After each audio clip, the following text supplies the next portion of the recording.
숭배였고 동일한 굴복이었다라는 겁니다. 이번에도 뭐 우리나라가 뭐 아주 굴종적인 외교를 하고 있어서 굉장히 많은 여론의 질타와 비난을 받고 있는데 이게 뭐냐? 자존심 상하는 거예요. 어떤 자존심이냐면 나는 그 나라를 나보다 더 좋다라고 생각하지도 않고 우리가 그렇게 해야 될 나라라고 생각하지도 않는데 우리의 리더가 거기 가서 그 일을 하고 있으니까 뭐 화가 나는 거예요. 화가. 여러분 그게 누구의 마음이냐면요. 바로요. 하나님의 마음인 겁니다. 여러분과 저는 하나님의 창조의 섭리에 의해 그 계획에 의해 하나님께서 이 땅 가운데 유일하게 창조하신 하나님의 작품입니다. 근데 우리가 여전히 이 땅에 많은 사람들이 세우는 금신상 앞에 절하는 거예요. 왜 절하느냐?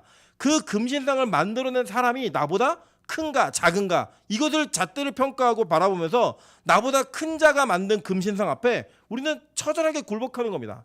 그 굴복하는 모습을 바라보면서 누가 제일 마음이 아프냐면 하나님께서 마음이 아프신 거예요. 우리 각자는 자신이 가지고 있는 핸디캡이 뭔지를 다 압니다. 예를 들면 학벌에 핸디캡이 있는 분들은 학벌에 좋은 학벌을 가지고 있는 사람들 앞에 좀 위축되거나 그것을 바라보면서 굉장히 어려움을 가질 수밖에 없는 그런 마음의 움츠러듦이 있다라는 거예요. 반면에 돈에 대한 핸디캡이 있는 분들은 또 부자들 앞에 가면은 또 그런 모습이 있어요. 세상의 권력과 이 세상에서 어떤 잘된 것들의 모습을 기대하고 바라는 사람들 역시 이 세상 앞에 성공해서 그 금신당을 쌓아놓은 사람들 앞에 굴복하는 모습으로 나아가고 있다라고 하는 겁니다. 여러분 그게 바로 우리 자신이 가지고 있는 우리 자신의 한계임을 여러분 인정하고 나아가야 된다는 겁니다. 모두가 다 굴복할 때 그 굴복 속에 무릎을 꿇지 않고 머리를 숙이지 않는 세 친구가 있었습니다. 그게 누구죠? 다니엘의 세 친구인 사드락과 메삭과 아벳느고입니다. 여러분 이 사드락과 메삭과 아벳느고를 성경이 소개할 때 우리는 충격적으로 받아들여야 될 이 내용이 있다는 거예요. 어떤 내용이냐면 우리 다니엘서 1장 한번 보실까요? 자, 1장을 보시면 우리 7절 한번 읽어보겠습니다. 7절, 1장 7절입니다. 자, 시작. 환관장이 그들의 이름을 고쳐 다니엘은 벨드사살이라 하고 하나냐는 사드락이라 하고 미사엘은 메삭이라 하고 아사랴는 아벳느고라 하였더라. 아멘. 자, 여기 보면요. 이 다니엘이라는 원래 히브리식 이름은 원래 뜻이 뭐냐면 하나님은 심판하시는 하나님이다. 심판자이다. 이런 뜻이에요. 근데 이 벨드사살이라고 하는 그 이름의 뜻이 뭐냐면 베리어, 그러니까 벨은 우상의 이름이에요. 베리어, 생명을 지켜주옵소서. 이런 뜻이에요. 그러니까 그 이름이 이 바벨론식으로 바뀌어진 거예요. 마찬가지입니다. 여기 보면 하나냐라고 하는 그 이름은 뭐로 바뀌었죠? 사드락이라고 바뀌었고 미사엘은 메삭이라고 바뀌었고 아사랴는 아벳느고라고 바뀌었습니다. 그리고 그 바뀌어진 이름은 성경에서 다시 원래 이름대로 부르지 않고 이 16절도 보시고 이렇게 보시면 그들의 이름을 이야기할 때 바뀌어진 이름인 바벨론식 이름인 사드락과 메삭과 아벳느고라고 부른다라는 거예요. 여러분 우리 한민족은 이 일제 압제 동안에 많은 수치를 겪었는데 그 큰 수치 중에 하나가 뭐냐면 창씨개명이었습니다. 그래서 이 우리나라가 조상대대로 물려받았던 이름들이 있었고 또 그 이름 속에서 각자가 자기에게 평생을 불려왔던 이름이 있었는데 이 일제가 우리의 민족 정신을 말살하는 여러 가지 정책 속에서 택한 정책 하나가 뭐였냐면 이를 못했다라는 거예요. 창씨개명을 거부하고 이랬던 사람은 실제로 우리나라 0.4%밖에 되지 않았습니다. 다 바꿨어요. 그걸 거부했던 사람이 없어요. 상투 자르고 뭐 이게 그 근대식이 아니라 그래서 위생당도 별로 좋지 않고 더럽다 그래서 이거 자르고 뭐 수염도 잘 못 기르게 하고 이제 그런 여러 가지 정책들이 있었거든요. 지금도 이제 걔네들은 너네 그렇게 미개했는데 우리가 그렇게 바꿔준 거라고 얘기하지만 말도 안 되는 소리입니다. 우리 민족이 가지고 있었던 전통이 있었거든요. 그게 말살되었어요. 근데 여러분 진짜 말살되었습니까? 아니에요. 그 이름이 바뀌었어도 그 민족성을 바꾸지 못했다라는 거예요. 그래서 그렇게 이름이 바뀌었던 다나카 상이 만주로 또 상해로 그리고 이 조선 반도에서 숨어 지내면서 독립운동을 했습니다. 왜요? 그들의 민족성이 바뀌지 않았기 때문에. 여러분 이 바벨론 왕인 느부갓네살 왕은 식민지 정책에 있어서는 굉장히 지혜로운 왕이었습니다. 왜냐하면 이 바벨론이라는 나라 전에 있었던 나라가 아수르라는 나라예요. 이 아수르라는 나라는 민족을 어떤 식으로 말살하려 했냐면 피를 섞어버렸어요. 혼혈민족을 만들어버렸어요. 근데 그것이 얼마나 폭력적이고 가학적이고 올바르지 않은 방법인가를 알았던 거예요. 그래서 이 느부갓네살이 택한 방법이 뭐였냐면 이 정복한 식민지의 지도자들을 데려다가 친바벨로나 정책을 시킨 겁니다. 그래서 그들을 바꾸어내고 그들을 변화시킴으로 자신의 나라의 일부분이 일원이 되게 만들었던 거예요. 그게 여러분 그렇게 해서 성공한 나라가 뭐냐면 로마예요. 로마는 식민지 국가의 그 귀족들이 로마의 황제까지 된 일도 벌어집니다. 그게 가능했던 나라였어요. 그게. 그러니까 우리는 그냥 한 나라다 이거예요. 바벨론은 원했던 게 그거였습니다. 그러니까 뭐냐? 내가 우상숭배하면서 이 나라를 세웠거든. 내가 많은 신을 섬기면서 이 나라를 이루어왔거든. 너희들도 그 중에 하나가 되어라. 바로 세상이 그들에게 요구했던 거예요. 그 아주 표징적인 내용이 뭐냐? 그들의 이름이 사드락과 메삭과 아벳느고라고 불려지는 그거였다라는 거예요. 근데 여러분 이 사드락과 메삭과 아벳느고에게는 또 다른 마음 가운데 마음이 있었습니다. 그게 무엇이냐면 자신의 원래 이름이 무엇인지 알았던 거예요. 자신의 원래 이름이 누구로부터 내려온 이름인지를 그들은 알았던 겁니다. 그게 뭐냐? 그들은 하나님께서 자신의 조상들에게 각자에게 이름을 어떻게 부르게 하셨는지를 기억하고 있었고 그 이름의 가문을 따라 그들의 이름들이 다 계속적으로 내려오면서 그들의 가문의 정체성을 잃지 않고 살았던 겁니다. 이름의 겉모습은 바뀌었지만 겉모습은 그곳에 잡혀온 모든 다른 민족들과 같은 동일한 모습이었지만 내면 세계는 절대 바뀌지 않았다는 거예요. 여러분 잘 보시면요. 이 다니엘과 세 친구, 이 네 명의 아이들은 바벨론이 요구하는 것들에 대해서 다 수용했습니다. 뭘 수용하지 못했죠? 종교적으로 그들은 우상숭배 이후에 바쳐진 제물을 먹지 않았어요. 자신들이 유대인이라고 하는 것들의 정체성을 잃지 않는 먹어야 될 것과 먹지 않아야 될 것을 구분하는 인생을 살았습니다. 그들이 다른 거는 다 받아들였다고요. 이름도 바꿨고 그들이 가르치는 학문도 받아들였고 다 받아들였습니다. 여러분 그게 바로 저는 이 시대를 살고 있는 하나님의 백성들의 진짜 모습이어야 된다고 생각합니다. 여러분 기독교인이요 모두 특별한 인생을 사는 게 아니에요. 여러분 뭐 옷을 여기 뒤에 그 솔트 앤 라이트 이거 라이트 앤 솔트죠. 빛과 소금 들고 다닌다고 여러분이 그리스도인이라고 표현하는 게 아닙니다. 오히려 여러분 우리가 그런 거 하려면요 그냥 한글로 더 크게 쓰세요. 빛과 소금 교회. 저는 안 입고 다닐 거예요. 예.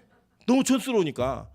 여러분 그런 것들로 우리의 정체성을 나타내는 게 아니라는 거예요. 여러분 이 세상 사람들과 똑같이 공부하고 똑같이 일하고 똑같은 걸 먹고 똑같은 삶을 살아가는 것처럼 보입니다. 같이 그들처럼 연애하는 것 같고 그들처럼 사랑하고 결혼하는 것 같고 그들처럼 이 땅을 살아가고 돈 벌고 열심히 사는 것 같지만 다른 거 하나가 있어야 된다는 거예요. 그게 뭐냐? 그들은 인간이 만들어낸 세상에 그 문명의 우상 앞에 그 절하지 않았고 무릎 꿇지 않았다는 거예요. 그들은 이름도 그 겉모습도 모든 것도 세상과 똑같은 모습으로 살았지만 그 안에 그들의 실제 정체성은 내가 하나님 나라의 백성이고 언젠가는 하나님께서 우리로 하여금 다시금 이 포로로부터 돌이켜서 그 약속의 땅으로 돌리실 하나님이라는 걸 믿고 살았기 때문에 그들은 자신들이 왜 망했고 왜 그들은 실패했는지를 정확히 알고 있었기 때문에 그렇게 무서운 느부갓네살 왕의 명령과 그 협박이 아닌 실제적 위협에도 그들은 굴하지 않고 그들이 절하지 않겠다라고 대답할 필요가 없겠다라고 타협하는 모습을 보이지 않았다라는 겁니다. 여러분 그게 바로 그리스도인의 모습인 거예요. 오늘 다니엘의 세 친구의 스토리가 써 있는 걸 보면요. 사실 여기 다니엘이 빠져 있습니다. 학자들은 왜 빠져 있는가 여러 가지 논쟁들이 있지만 어떤 사람은 다니엘도 저랬다 이런 말도 안 되는 얘기를 하지만 다니엘은 어디에 있었냐면 2장 49절 보세요. 다니엘은 어디에 있었어요? 다니엘은 왕궁에 있었더라 이렇게 얘기해요. 그러니까 뭐냐면 느부갓네살 왕이 왕궁을 비우고 나왔잖아요. 지금 어디로 나왔냐면 1절에 보시면 두라 평지라는 곳에 나왔단 말이에요. 그러면 누군가는 집을 지켜야 될 거 아니에요. 집을. 그 집을 지키는 사람으로 낙점한 사람이 누구냐? 다니엘이었던 거예요. 그러니까 다니엘은 이 우상숭배하는 금신상의 그 현장에 없었습니다. 그런데 이 다니엘은 어떤 사람이었냐면 그 전에 야 우리 이거 먹지 말자라고 얘기하면서 세 친구에게 우리의 정체성이 무엇인지를 일깨워주고 그렇게 얘기했던 하나님의 백성이었어요. 하나님의 일꾼이었단 말이에요. 그랬더니 그 친구들이 이제는 그들과 같이 동일하게 무엇을 결정하느냐? 그래 다니엘은 없지만 우리는 역시 하나님의 백성인 것은 달라지지 않았어. 다니엘은 없지만 그가 어떤 일이 있어도 우리는 상관없이 이것에 절하지 않을 거야. 물론 그 친구들은 다니엘도 역시 절하지 않을 거라는 걸 알았을 겁니다. 그러나 그들은 누가 있고 없고 때문에 믿음이 약해지고 믿음이 강해지고 이런 흔들리는 그렇게 휩쓸려가는 그런 믿음이 아니었다는 거예요. 그걸 뭐라고 하냐면 꼬복 믿음이라고 해요. 꼬복 믿음. 어떤 지도자가 믿음이 좋아하고 가자 그러면 따라가고 우르르 따라가고 덩달아 무너지는 그런 거 아니라는 거예요. 여러분 저는요 뭐가 있냐면 우리 인간은 군중 심리 속에 들어가면 이게 편안함을 느낍니다. 제가 여러 번 이렇게 비유로 드렸지만 우리가 제일 군중 심리의 안정감을 느꼈던 때가 언제냐면 시험 시간에 틀린 답을 썼는데 나와 같은 답을 쓴 사람이 많을 때 그때 정답이 아니거든요. 정답이 아니고 틀린 답이에요. 근데 내가 틀린 답을 썼는 거를 불안함을 느끼고 있는데 옆에 뒤에 앞에 있는 친구 누구예요? 나랑 비슷한 수준의 등수에 있는 애들 걔네들이 동일한 답을 썼을 때 우리 안정감을 느껴요. 야 너 4번 했어? 나도 4번 했는데. 그리고 정답은 2번인데 4번 하면 어떤 안정감을 느끼냐면 혹시 내지는 그래 틀려도 다 같이 틀리는 거니까 이런 마음이 있어요. 여러분 근데 기독교는요 그런 정신으로 살아서는 안 됩니다. 우리는 빛과 소금 교회가 저는 다른 교회에 비해서 뭐가 대단하고 특별한 교회라고 생각하지는 않습니다. 그러나 하나님께서 우리를 부르신 사명 속에서는 특별한 사명을 맡기셨다고 저는 믿습니다. 다른 교회가 매일 예배를 드리는지 안 드리는지 전 관심도 없고요. 뭐 그것도 별로 저는 중요하지 않습니다. 그냥 하나님이 우리 교회에 맡기신 사명이니까 열심히 하는 거예요. 제가 오늘 되게 좀 기분이 좋았습니다. 어떤 기분이 좋았냐면 하늘문에 있다가 결혼하면서 나간 교육자 부부가 있었습니다. 이 부부가 있는데 다른 교회도 부교육자 생활을 잘하고 있었는데 오늘 갑자기 개척했다는 소문을 들은 거예요. 제가 그걸 개척했다고 해서 지금 전화해서 물어봤더니 이게 어디에 개척했니? 했더니 안성에다 개척을 했대요. 안성에 개척했는데 그러면 그 건물은 어디 얻었어? 그랬더니 어디 얻었는데 편 들판이고 다 밭인데 건물 딱 하나 있대요. 그 건물 딱 하나에 4층 얻었대요. 그래서 4층 얻었는데 개척하는 얘기를 이렇게 막 하다가 근데 목사님 저희 왜 개척했는지 아세요? 이렇게 물어보는 거예요. 그래서 왜 개척했니? 좀 일찍 개척했거든요. 제가 볼 때는 조금 더 있어도 개척하면 좋았을 텐데 조금 일찍 개척을 했어요. 근데 뭐냐면 매일 예배 드리고 싶어서 개척했다는 거예요. 일반 교회를 갔더니 그냥 공예배만 드리고 그 공예배에서 그 하늘문에 배운 게 있으니까 원래는 걔는 다 야반도주 했거든요. 결혼하고 싶었고 야반도주 하는 애들인데 그래도 배운 게 있으니까 자신들이 매일 예배를 드리고 싶어서 개척했다는 거예요. 그래서 그 개척했는데 그 사람들은 그냥 아무것도 없고 자기 하던 학원도 다 치우고 그냥 올인했다는 거예요. 거기에 개척에 올인했더니 어떤 한 가정이 붙더래요. 그 허벌판에. 그러더니 지금 7, 8명이 같이 예배를 하고 있대요. 매일 하루에 2번씩. 매일 예배를 드린다는 거예요. 그래서 제가 잘 걸렸다 니네들도. 우리만 이 고생을 하는 게 아니라 너네도 하고 있구나.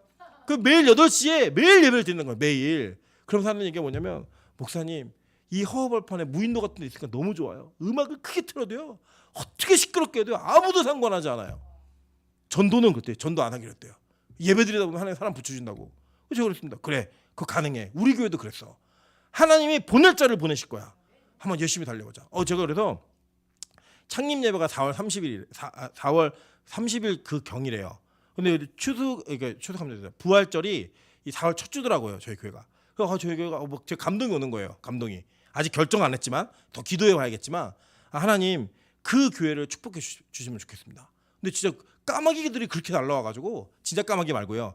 예, 까마귀처럼 고기와 물을 물어다 주는 그런 사람들이 있어가지고 저렇게 돈 걱정 안 하고 산다는 거예요. 아이가 있거든요. 그럼에도 불구하고 그 믿음으로 그 한 걸음 한 걸음 걸은 게 너무 보기 좋더라고요. 그래서 여러분 기뻐하십시오. 매일 예배 드리는 교회가 또 생겼습니다. 우리 옆사람 인사하겠습니다. 나만 고생하는 거 아닙니다. 네, 나만 고생하는 거 아니에요. 또 있다는 거예요. 근데 여러분 저는 거기서 통해 얻은 게 뭐냐면 이거예요. 그래 세상이 어떻든 간에 누가 뭐라든 간에 우리가 이 땅에 부르심을 받은 목적대로 살아가는 정체성만 잃지 않으면 이게 부끄러운 것도 아니고 잘못된 것도 아니고 힘들지만 이 걸음에 기쁨이 있고 이 걸음에 감격이 있고 감사가 있는 거구나. 가보자 끝까지. 언제까지일지 모르지만 가보자. 여러분 진짜 이게 쉬운 일 아니잖아요. 여러분도 다 해보셨지만 안 쉽죠? 쉬우세요? 네, 우리 교회는 교육자들이 매일 저녁 예배를 드린다는 소문에 기뻐해서 왔다가 그게 현실이 뭔 줄 알고 나서 다 도망가는 교회입니다. 네, 현실이 뭔지 아세요? 이러면 저는 지금 정말로 예쁜 두 아이를 키우고 있는 아빠입니다. 저는 아이들이 참 좋습니다. 아이들과 같이 있는 시간 자체가 전 너무 행복하고 좋아요. 그래서 제가 이 아이들이 이제 저는 좀 늦게까지 뭐 놀다가 자니까 자다 보면 아침에 어린이집 갈 때 팍 부랴부랴해서 막 보내요. 보내고 이제 예배를 오고 예배를 드리고 집에 가면 이 아이들이 자면은 그때 본 얼굴이 저에게는 다예요. 이 아이들이 잠깐 깨 있어도 내일 어린이집을 보내야 되니까 또 재울 수밖에 없어요. 또 재울 수밖에. 그래서 제가 그 얘기 드렸잖아요. 찬수가 자기 결혼 늦게 할 거라고, 결혼하면 자유가 없다고.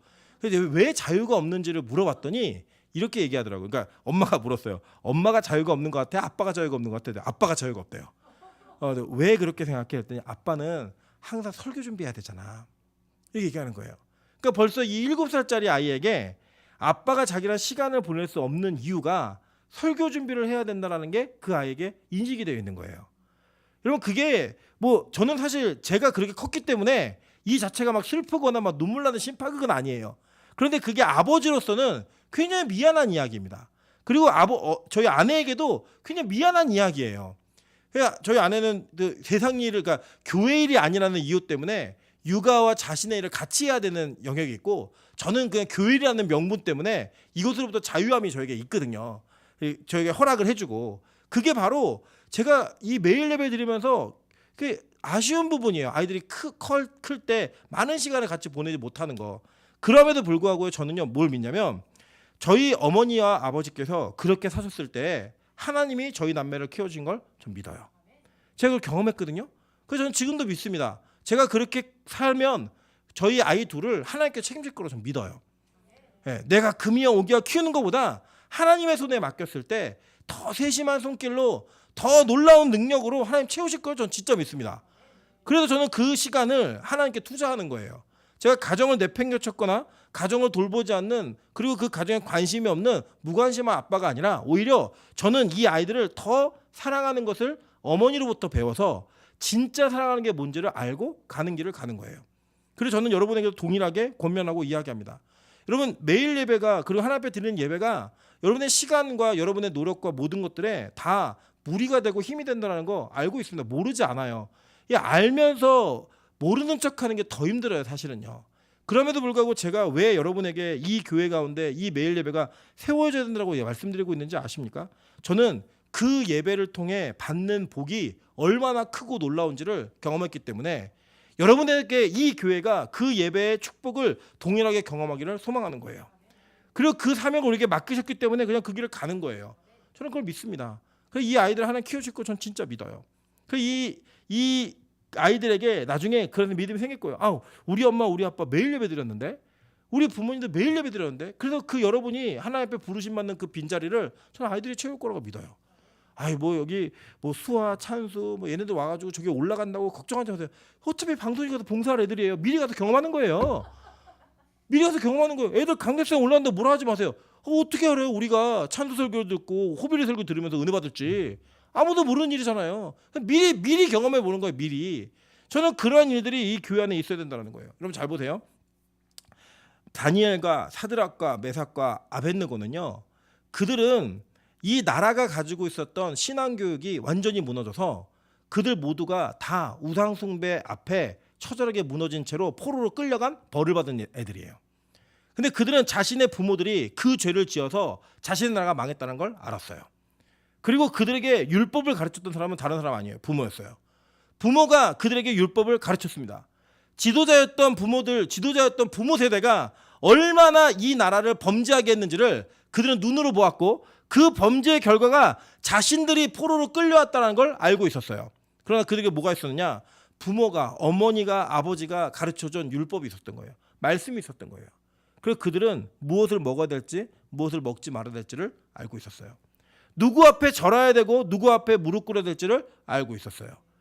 그렇기 때문에 그들은 아닌 것에는 아니라고 얘기할 수 있는 힘이 있었고, 설사 그리 아니하실지라도 하나님 앞에서 우리는 범죄할 수 없다라고 선언해 버립니다. 왜요? 그래서 망했으니까. 부득불이라는 그 핑계 때문에 상황이 어쩔 수 없으니 그것 때문에 망했던 그 나라를 자신의 눈앞에서 보았기 때문에 그들은 절대로 포기할 수 없었어요. 다니엘이 12살쯤에 포로로 끌려왔습니다. 아마 사드락과 메삭과 아벳느고도 비슷한 나이였을 거예요. 12살, 초등학교 5학년, 6학년 정도 되는 아이들입니다. 이 아이들이 자신들의 부모 세대가 하나님 앞에 얼마나 많이 범죄해서 그 세대의 범죄로 말미암아 이 나라가 망했는지를 그는 눈으로 보았다니까요. 그 눈으로 본 것을 자신들의 인생에는 반복하고 싶지 않았고 자신들의 자녀들에게는 물려주고 싶지 않았던 거예요.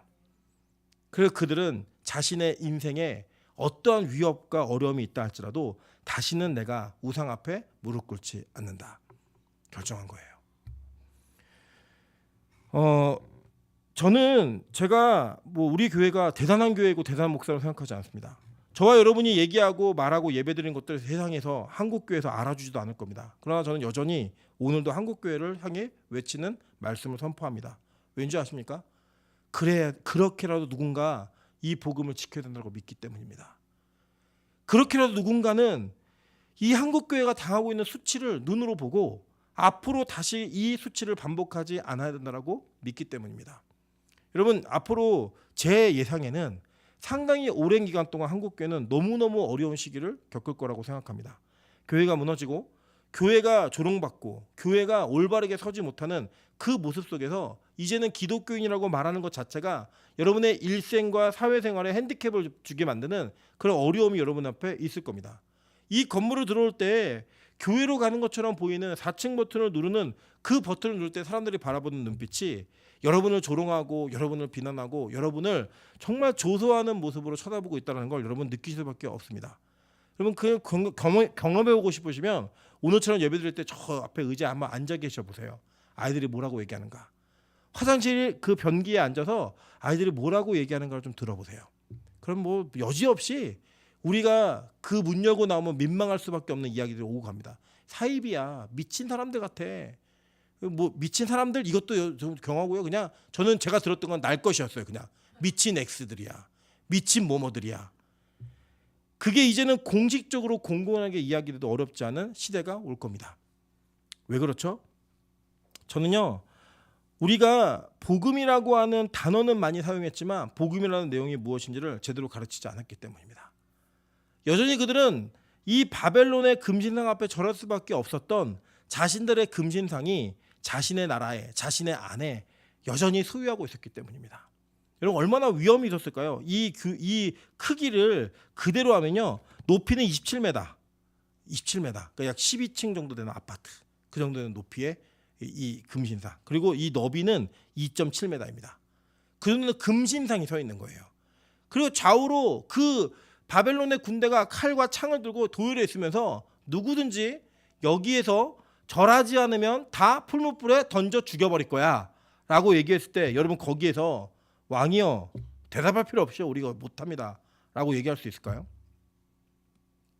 그 장엄함과 그 도열에 있는 칼날이 여러분의 창끝이 여러분의 심장을 노리고 여러분의 몸을 찌르려고 할 때, 그리고 여러분의 모든 것들을 다 살라버리는 그 풀무불, 용광로에 던지고자 할 때 여러분 그걸 참아낼 수 있는, 그것을 견뎌낼 수 있는 믿음이 진짜 있으십니까? 우리가 이걸 동화책의 이야기처럼 주일학교에 너무 가르치기 쉬운 이야기로 읽다 보니까 만만해 보이는 상황이지만요, 절대로 만만해 보이는 상황 아닙니다.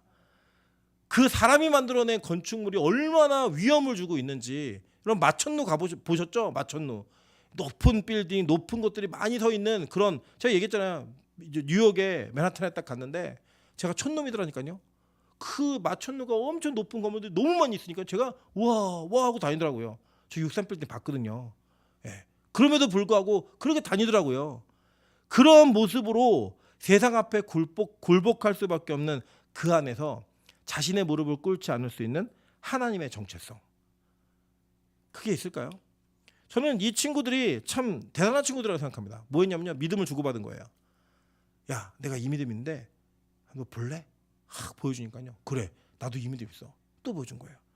장군 멍군으로 그들의 시험이 커질 때마다, 그 시험이 더 강해질 때마다 더 강력한 믿음을 보여준 거예요. 그들은 자신들끼리 믿음도 주고받았지만 세상과도 그 믿음을 주고받았습니다. 세상은 더 큰 믿음으로, 큰 시험으로, 큰 환난으로 그들에게 큰 믿음을 요구했을 때 장군 멍군을 한 거예요.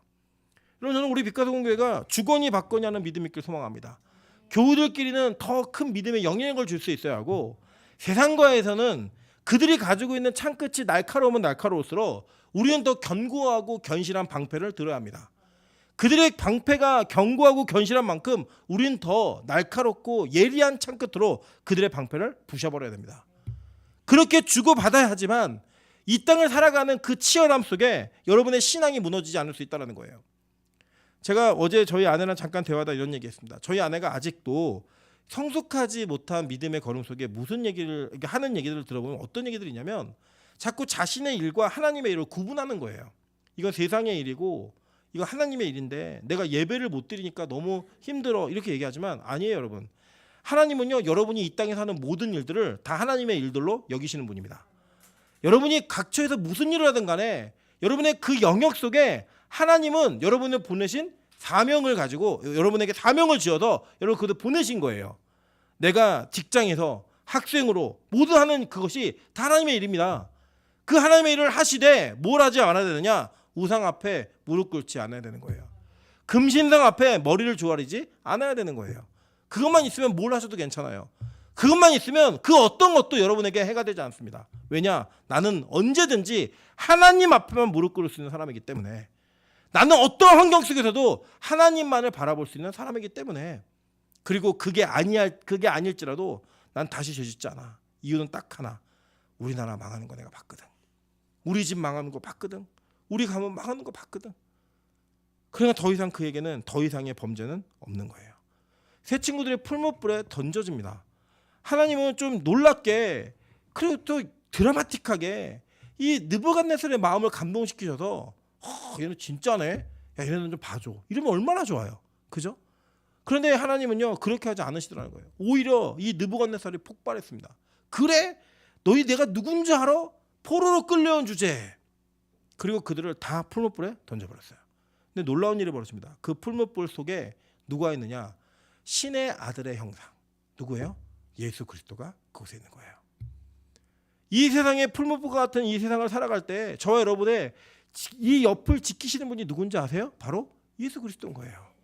그분이 우리와 함께 있음으로 말미암아 어떤 일이 벌어지냐면 털끝조차 타지 않고 냄새조차 나지 않는 그런 보호하심과 지키심을 받는 거예요. 물론 그 풀무불에 던져져서 죽는 것처럼 보이는 현장도 있을 거예요. 내가 그렇게 믿음을 보였더니 오히려 그 믿음 때문에 회사가 잘릴 수도 있고 학교가 잘못될 수도 있고 여러분의 직장에서 여러분이 가지고 있는 가정 속에서 놀랍게 어려운 일을 당할 수도 있으실 거예요.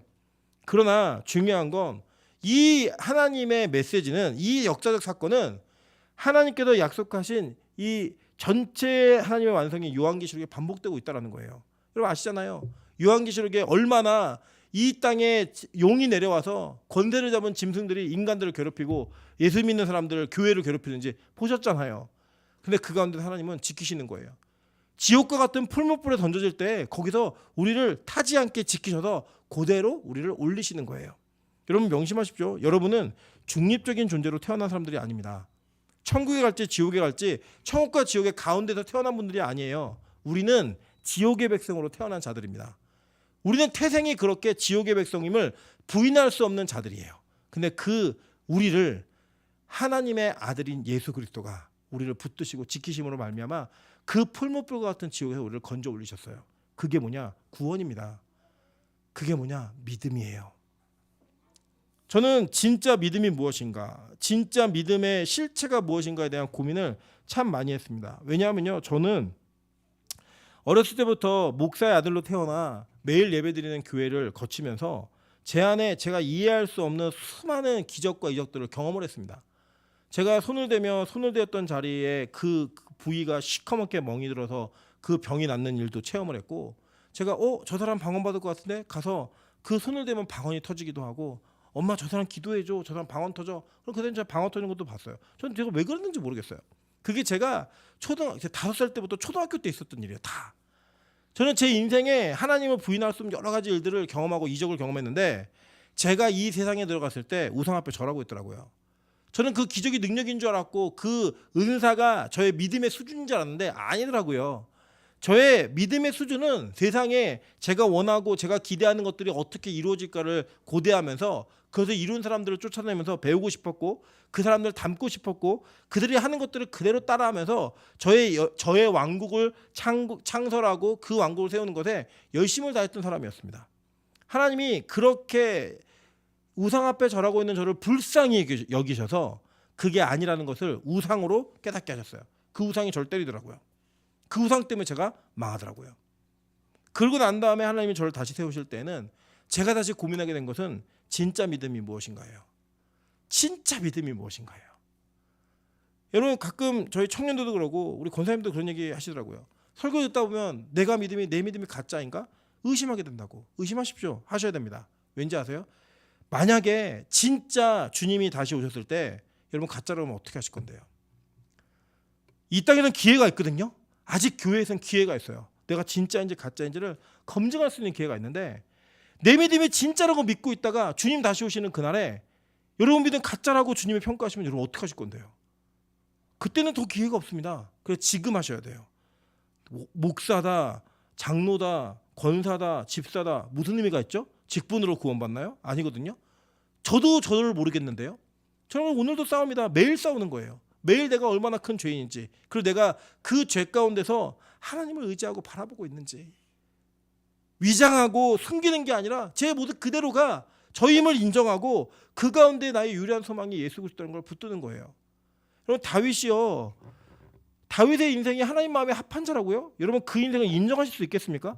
저는 인정 못하겠는데요. 윤리도덕의 눈으로는 절대 인정 못하겠는데요. 근데 다윗은 안 거예요. 자기가 얼마나 쓰레기 같은 인간이란 걸 인정한 거예요. 인정할 수밖에 없게 하나님이 그의 죄악을 대낮백주에 다 드러내셨어요. 드러내고 난 다음에 그가 붙들 수 있는 유일한 소망 딱 한 가지였습니다. 하나님 외에는 나에게 구원이었습니다. 하나님 외에는, 예수 그리스도 외에는 나에게 구원이었습니다. 그래서 그의 시편에, 그 수없이 많은 시편에 그는 예수 그리스도를 미리 만나고 있는 거예요. 나로 할 수 없는 일을 주가 하셨다라고 고백하는 믿음. 내가 아닌 하나님께서만이 하실 수 있다는 고백. 그 고백으로 나오는 거예요. 저는 오늘 이 설교가 여러분에게 그 믿음을 허락해 주기를 간절히 소망합니다. 이 말씀이 오늘이 아니더라도 여러분에게 세상 앞에 무릎 꿇지 않고 세상 앞에 고개 숙이지 않는 그 정체성의 회복의 믿음을 가져다 주기를 소망합니다. 누구인지 아셔야 됩니다. 누구인지 깨달아야 됩니다. 우리가 서로 믿음 가운데도 주고받고 세상 속에서 주고받는 믿음의 충돌을 통하여서 이 땅 가운데 어떻게 부르심을 받은 존재인지, 내가 어떻게 세워진 존재인지를 다시 한번 기억하셔야 됩니다. 그래야 여러분의 구원이 시작되는 겁니다. 저의 구원은, 저의 진짜 구원은 아직도 진행 중입니다. 그러기에 여러분의 구원도 진행되셔야 됩니다. 그리고 다시 시작하셔야 됩니다. 그래야지만 우리는 천국에서 서로 웃으며 서로를 바라볼 수 있기 때문입니다. 오늘 그렇게 이 말씀의 도전 앞에 우리가 그리 아니하실지라도 감사해요, 그리 아니하실지라도 사랑해요 라고 고백하며 주님 앞에 나아갈 수 있는 빛과 소금 교회 성도님들 되시기를 주님의 이름으로 축원합니다. 제가 같이 한번 찬양으로 기도하며 나아가도록 하겠습니다. 우리 그리 아니하실지라도, 이 찬양의 고백은 이게 기쁜 멜로디가 있지만 여러분 진짜 이 멜로디는요, 여러분의 멜로디에 속으시면 안 돼요. 이 찬양은 진짜 무거운 찬양이에요. 내가 원하는 게 안 될지라도, 내가 소망하는 게 이루어지지 않을지라도 나 하나님 사랑하겠습니다, 나 하나님만 섬기겠습니다, 이 고백하는 거거든요. 그 고백을 기쁨 가운데에서 무겁게 하시기를 주님으로 축원합니다. 찬양으로 기도하도록 하겠습니다.